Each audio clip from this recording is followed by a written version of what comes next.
हाँ जी, तो बात करेंगे इलेक्ट्रोस्टैटिक्स की। अच्छा, आप बोलेंगे थंबनेल में तो हमने कैपेसिटर देखा है, कैपेसिटेंस देखा है, आप इलेक्ट्रोस्टैटिक्स से शुरू कर रहे हो, कैपेसिटेंस पढ़ाइए, है ना। तो कैपेसिटेंस पढ़ेंगे, बिल्कुल पढ़ेंगे, लेकिन मैं एक बार आपको बता दूं कि जो कैपेसिटेंस है वो लास्ट पार्ट है इलेक्ट्रोस्टैटिक्स का। इलेक्ट्रोस्टैटिक्स में हम क्या क्या पढ़ते हैं एक बार मैं वो आपको बता देता हूँ, थोड़ा बहुत, उसके बाद हम बात करेंगे, है ना, सीधे कैपेसिटेंस की, है ना। तो आपका पहला इसमें टॉपिक आता है चार्ज, जो आप पढ़ चुके होगे, है ना। चार्ज के बारे में कई सारी प्रॉपर्टी ऑफ चार्ज है, ये है वो, है ना, कई सारी चीज़ें हैं। उसके बाद चार्ज का क्वांटाइजेशन पढ़ते होगे आप, तो क्वांटाइजेशन के लिए फॉर्मूला आता है ना, ये फॉर्मूला आता है। क्वांटाइजेशन कहता है कि भैया अगर किसी बॉडी के ऊपर चार्ज है तो वो आधा इलेक्ट्रॉन नहीं होगा, है ना, आधे इलेक्ट्रॉन के बराबर नहीं होगा, 1.5 इलेक्ट्रॉन के बराबर नहीं होगा, 2 इलेक्ट्रॉन के बराबर, मतलब फ्रैक्शन में नहीं होगा। क्या नहीं होगा? फ्रैक्शन में नहीं होगा। वो क्या होगा? नेचुरल नंबर में होगा। क्या होगा? 1 2 3 4, है ना। या तो एक इलेक्ट्रॉन निकालोगे या इलेक्ट्रॉन एक दोगे किसी बॉडी के ऊपर। किसी बॉडी के ऊपर एक इलेक्ट्रॉन दोगे तो उसके ऊपर कितना चार्ज आएगा? एक इलेक्ट्रॉन चार्ज होगा। किसी बॉडी के ऊपर से एक इलेक्ट्रॉन निकालोगे तो क्या हो जाएगा उसके ऊपर एक इलेक्ट्रॉन पॉजिटिव चार्ज आ जाएगा, क्योंकि इलेक्ट्रॉन निकालोगे तो नेगेटिव चार्ज निकल जाएगा, है ना। तो क्या होगा? क्वांटाइजेशन बोलता है कि आप इलेक्ट्रॉन का नेचुरल मल्टीपल होगा, नेचुरल मल्टीपल ऑफ इलेक्ट्रॉन। किसी भी बॉडी के ऊपर चार्ज जो करते हो ना, इलेक्ट्रॉन से करते हो, कभी भी प्रोटॉन से चार्ज आप नहीं करोगे। ऐसा नहीं कोई बॉडी है इसको आपको चार्ज करना है तो आपने इसके ऊपर क्या डाल दिए? प्रोटॉन डाल दिए। ऐसा कभी नहीं होता है ना, क्योंकि प्रोटॉन कहाँ होता है? प्रोटॉन होता है न्यूक्लियस के अंदर। तो जब भी बॉडी चार्ज होती है तो होती है वो इलेक्ट्रॉन की वजह से। और इलेक्ट्रॉन को निकालोगे अगर किसी बॉडी में से तो उसके ऊपर, बॉडी के ऊपर नेगेटिव चार्ज आएगा, पॉजिटिव आएगा। अगर किसी बॉडी के ऊपर इलेक्ट्रॉन को डालोगे तो उस बॉडी के ऊपर सिंपल सी बात नेगेटिव चार्ज आ जाएगा, बॉडी के ऊपर नेगेटिव। तो एक इलेक्ट्रॉन डालोगे, 2 इलेक्ट्रॉन डालोगे, 3 इलेक्ट्रॉन डालोगे, या फिर एक इलेक्ट्रॉन 2-3 इलेक्ट्रॉन ये निकालोगे, है ना, हाँ। तो आप फ्रैक्शन नहीं निकालोगे, कहने का मतलब ये है ना। इसी को बोलते हैं क्वांटाइजेशन, है ना, कि आधा इलेक्ट्रॉन निकाल लिया आपने एक बॉडी में से, या 1.5 इलेक्ट्रॉन निकाल लिया, 2 इलेक्ट्रॉन, है ना, 2.5 इलेक्ट्रॉन निकाल लिया आपने किसी बॉडी में से। तो ऐसा नहीं होता है, इसको बोलते हैं क्वांटाइजेशन। इतना पढ़ा होगा आपने ना। फिर प्रॉपर्टी पढ़ी होंगी चार्ज की, वो मैं नहीं पढ़ा रहा, है ना। फोर्स पढ़ा होगा आपने, फोर्स में आपने पढ़ा होगा कूलम्बिक फोर्स। कूलम्बिक की स्पेलिंग सही है जो भी है ना, स्पेलिंग का मसला होता है ना मेरे साथ, क्या करें हम। कूलम्बिक फोर्स ऑफ अट्रैक्शन या फिर electrostatic force of attraction, formula होता है ये के Q1 Q2 ओवर R²। याद है फॉर्मूला? इसके ऊपर क्वेश्चंस बनते हैं बहुत सारे अलग अलग, है ना। तो यहाँ पर भी वेराइटी ऑफ क्वेश्चन बनेंगे तकरीबन। टाइप ऑफ क्वेश्चन की बात करेगा यहाँ पर हम, क्वेश्चंस तो हजारों बन जाएंगे, लाखों बन जाएंगे इसके ऊपर, फॉर्मूले के ऊपर। लेकिन अगर टाइप की बात करी जाए कितनी तरह के क्वेश्चन बन सकते हैं, तो 50 तरह के क्वेश्चन तकरीबन इसमें बन सकते हैं, है ना। इस पर आप अपना क्या लगा दोगे? सुपरपोजिशन प्रिंसिपल लगा दोगे, है ना। और उसके बाद आपने करा होगा सबको, है ना। इलेक्ट्रिक फील्ड पढ़ते हो, उसके बाद क्या पढ़ते हो? Electric field. फॉर्मूला क्या होता है इलेक्ट्रिक फील्ड का? क्या होता है ये? इसमें से एक क्यू निकाल दो बस, तो के Q ओवर R²। ये होता है फॉर्मूला किसका? किसका होता है जी? ये होता है इलेक्ट्रिक फील्ड का फॉर्मूला। इसमें से एक चार्ज निकाल दो तो इलेक्ट्रिक फील्ड होती है। इलेक्ट्रिक फील्ड का मतलब क्या है? मान लो एक चार्ज रखो है, अच्छा फोर्स निकालोगे तो 2 चार्ज चाहिए। कभी भी ऐसा होता है, ग्रेविटेशनल फोर्स क्या होती है? ग्रेविटेशनल फोर्स होती है मेरे अर्थ के बीच में कितनी ग्रेविटेशनल फोर्स है, मेरे और इस मोबाइल के बीच में कितना इलेक्ट्रोस्टैटिक फोर्स है ना, मतलब ग्रेविटेशनल फोर्स है। तो जब भी फोर्स आप निकालोगे, ग्रेविटेशनल फोर्स हो गई, इलेक्ट्रोस्टैटिक फोर्स हो गई, तो ये आप जब भी निकालोगे तो 2 चीज़ चाहिए, है ना। 2 मास चाहिए ग्रेविटेशनल फोर्स के लिए, 2 चार्ज चाहिए। अच्छा ये देख रहे हो फॉर्मूला कैसा है? ये फॉर्मूला बिल्कुल वैसा ही जैसे हमने ग्रेविटेशनल फोर्स में पढ़ा था, ग्रेविटेशन में पढ़ा होगा आपने, है ना। तो बिल्कुल सेम फॉर्मूला है, बस यहाँ पर क्या गया? जी की जगह क्या आ गया और चार्ज की जगह क्या आ गया? वहाँ पे था मास, यहाँ गया चार्ज। नीचे R² वही है, डिस्टेंस बिटवीन 2 मास था वो, यहाँ डिस्टेंस बिटवीन 2 चार्ज। 2 चार्ज के बीच में फोर्स निकालोगे आप। जब भी फोर्स निकालोगे तो कम से कम कितने चार्ज होंगे? 2 चार्ज। जब भी आप फील्ड निकालोगे तो 1 चार्ज होगा। क्यों भाई क्यों? क्योंकि 1 चार्ज होगा, इस चार्ज की वजह से यहाँ पर क्या फोर्स महसूस हो रही है। इस चार्ज की वजह से इतनी दूर पे, इसकी R दूरी पे ये चार्ज है। यहाँ पर दिख रहा है क्या? ये नहीं दिख रहा है, ओहो थोड़ा सा मिस कर रहा है ना। तो मान लो यहाँ पर एक चार्ज है, Q चार्ज, है ना। ये Q चार्ज है, इस Q चार्ज की वजह से R डिस्टेंस पे क्या फोर्स लग रही है, क्या फोर्स महसूस करेगा? अगर कोई हम यहाँ पर, ये Q चार्ज है, इसकी R दूरी पे हम यहाँ पर अगर कोई चार्ज रख दें तो वो क्या फील्ड महसूस करेगा, क्या फोर्स महसूस करेगा? उसी को बोलते हैं फील्ड। यहाँ पे कोई चार्ज रखा नहीं है, लेकिन अगर रख दें तो क्या फील्ड महसूस होगी। तो यहाँ पर क्या आता है, ए क्यू आता है। उसके बाद इलेक्ट्रिक फील्ड लाइन हमने पढ़ी होंगी, है ना। अच्छा, इन दोनों के बीच में रिलेशन बना सकते हो क्या, फील्ड और फोर्स के बीच में रिलेशन बना सकते हो, यहाँ दिख रहा है ना। तो क्या लिख सकता हूँ मैं, फोर्स में ए क्यू कम है ना, नहीं फील्ड में ए क्यू कम है ना।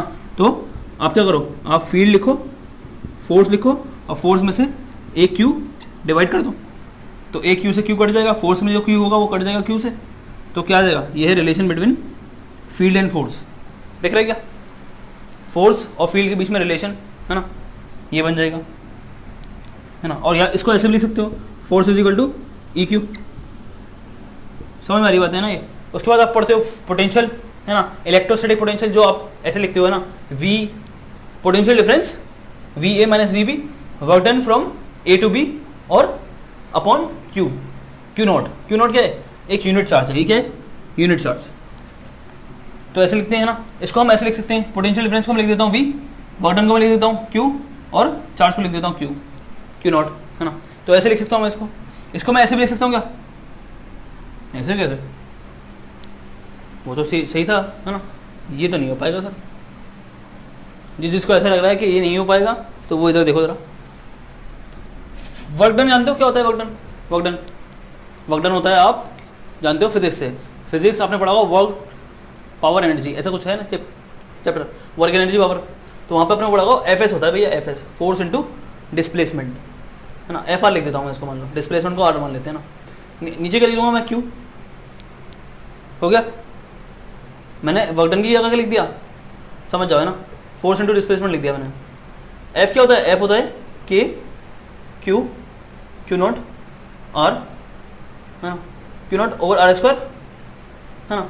यहाँ पर जो आर है वो रख दो, आर है यहाँ पर, नीचे क्या है क्यू नॉट रख दो, तो ये गया इससे और ये गया इससे, एक स्क्वायर आर का, दिख रहे हैं ना ये, है ना। तो क्या बचा आपके पास के क्यू ओवर आर, इस वजह से फॉर्मूला आता है ऐसा, समझ रहे हो।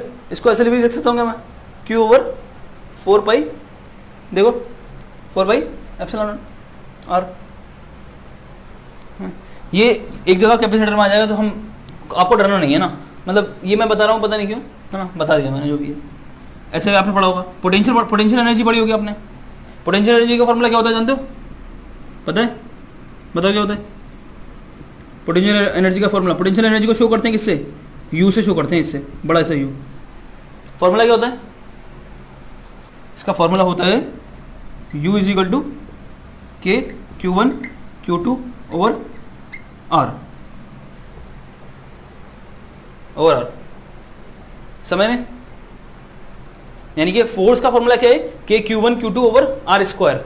अच्छा, अगर एक क्यू गायब कर दो तो क्या बचेगा, के क्यू ओवर आर स्क्वायर, के क्यू ओवर आर स्क्वायर, ये हो जाएगा फील्ड। अच्छा, इसमें से अगर आर स्क्वायर भी गायब कर दो तो क्या बनेगा, के क्यू ओवर आर, ये क्या हो गया, पोटेंशियल डिफरेंस, है ना। अच्छा, इसमें से अगर ऊपर हो गया के Q Q1 Q2 over are, ये क्या हो जाएगा, पोटेंशियल एनर्जी। इन सब पे क्वेश्चंस बनते हैं, 50-50 टाइप के क्वेश्चन हो जाएंगे, है ना, 50-50 70-70 टाइप के क्वेश्चन बन जाएंगे इस पे, है ना। टाइप ऑफ क्वेश्चन बोल रहा हूँ मैं, नंबर ऑफ क्वेश्चन नहीं बोला, नंबर ऑफ क्वेश्चन बनेगा 1 लाख, लेकिन मैं बोल रहा हूँ टाइप ऑफ क्वेश्चन। तो टाइप ऑफ क्वेश्चन इस पे भी कितने बनेंगे, कम से कम 50 क्वेश्चन बनेंगे टाइप ऑफ क्वेश्चन, इस पे भी क्या बनेंगे, 50 टाइप के क्वेश्चन बनेंगे, है ना। उसके बाद होता है आपका इलेक्ट्रिक, जीरो बना के काट दिया, क्या होता है, जीरो बना के काट देते क्या होता है, जीरो बनाया कि जब काटना था, पता नहीं क्या क्या करते रहते हैं लोग, है ना। इलेक्ट्रिक फ्लक्स बोलते हैं इसको, क्या बोलते हैं, फ्लक्स का फॉर्मूला क्या होता है, ई डॉट ए, ये क्या हो गया, दिख रहा है कि नहीं दिख रहा है, ऐसा ना हो कि गायब हो गया हो, ई डॉट ए, है ना, यानी कि dot product of electric field and area vector. अभी पता नहीं क्या बोल रहा हूँ, आपके समझ में आनी चाहिए ना, क्योंकि आप जानते हो, पढ़े लिखे लोग, है ना।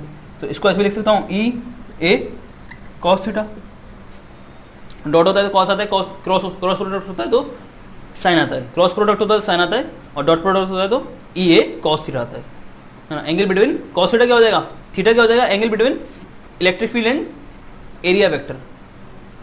तो मैं थोड़ा सा रिवाइज कराना चाह रहा था आपको फॉर्मूलेज, है ना, जो मैंने करा दिए, है ना। इसके अलावा इलेक्ट्रिक डाइपोल है, इलेक्ट्रिक डाइपोल क्या होता है जी, डाइपोल क्या होता है? डाइपोल होता है कुछ ऐसा, क्या होता है, मैं यहाँ से हल्का सा हटाता हूँ, ये देख लेना एक बार, फोटो वोटो खींच हो जाता है इसका, है ना। उसके बाद मैं हल्का सा यहाँ से हटा देता हूँ। डाइपोल क्या होता है? डाइपोल होता है एक नेगेटिव चार्ज ले लो, एक पॉजिटिव ले लो और एक नेगेटिव ले लो, इनको एक कुछ दूरी पे रख दो, है ना, इसी को बोलते हैं डाइपोल।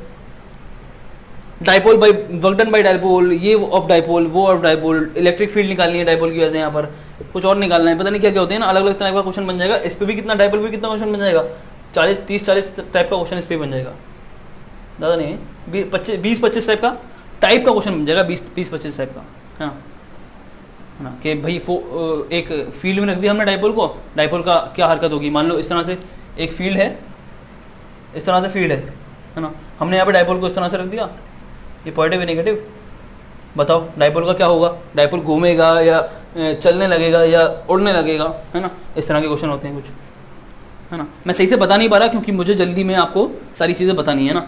आपका गॉस थ्योरम होती है, गॉस थ्योरम जानते हो, गॉस थ्योरम आपको ज़्यादातर गॉस थ्योरम इस्तेमाल होती है इलेक्ट्रिक फील्ड के क्वेश्चन आसान करने के लिए। जब आप इलेक्ट्रिक फील्ड निकालोगे तो जैसे एक वायर है, इस पर चार्ज है, इन्फाइनेटली लॉन्ग वायर है, पोटेंशियल निकालना है आपको एक जगह पर, कैसे निकालोगे, ये सिलेंडर है, इसके ऊपर आपके सिलेंडर के ऊपर चार्ज है, सिलेंडर के ऊपर आपने चार्ज दे दिया पूरे सिलेंडर के ऊपर, है ना, आपसे यहाँ पर पूछ लिया फील्ड, इलेक्ट्रिक फील्ड क्या होगी भाई यहाँ पर, है ना, तो कैसे करोगे, तो इन चीज़ों को करने के लिए क्या होगा, इन चीज़ों को आसान करने के लिए क्या होगा, हो तो वैसे भी जाएंगी, है ना, अगर आप मुझसे बोलेंगे मैं करके दिखाऊंगा आपको, है ना, हो तो वैसे भी जाएंगी, लेकिन ये गॉस थ्योरम लगाने के बाद मक्खन हो जाती है, मक्खन, है ना, खटाक से होती है, खटाक से, है ना, देखती हो जाती है चीज़ें फिर, है ना। लेकिन अगर आप वैसे निकालोगे इलेक्ट्रिक फील्ड से, कॉन्सेप्ट से निकालोगे तो थोड़ा सा समय टाइम लगता है, लेकिन आप गॉस थ्योरम लगाते हैं तो गॉस थ्योरम का काम ही ये है कि चीज़ों को आसान करना, है ना, तो इलेक्ट्रिक फील्ड खटाक से निकलती है ना। एक जैसे कि एक स्फीयर है, एक स्फीयर के यहाँ पर इलेक्ट्रिक फील्ड निकालनी है, एक स्फीयर के ऊपर चार्ज दे दिया हमने, पॉजिटिव स्फीयर है ना ये, और इसके आर दूरी पे क्या पूछ रहा है, आर दूरी पे क्या इलेक्ट्रिक फील्ड होगी पूछ रहा है, ऐसे करके, है ना। तो इस तरह के कुछ क्वेश्चन बनते हैं, सॉलिड है स्फीयर या फिर हॉलो स्फीयर है, सॉलिड सिलेंडर है, हॉलो सिलेंडर है ना, अलग अलग तरह के क्वेश्चन बनते हैं, बहुत वैरायटी में क्वेश्चन बनते हैं। तो ये मैंने आपको बताया क्या कि इलेक्ट्रोस्टैटिक्स में क्या क्या है। बात करते हैं गॉस की, सॉरी किसकी, कैपेसिटर की।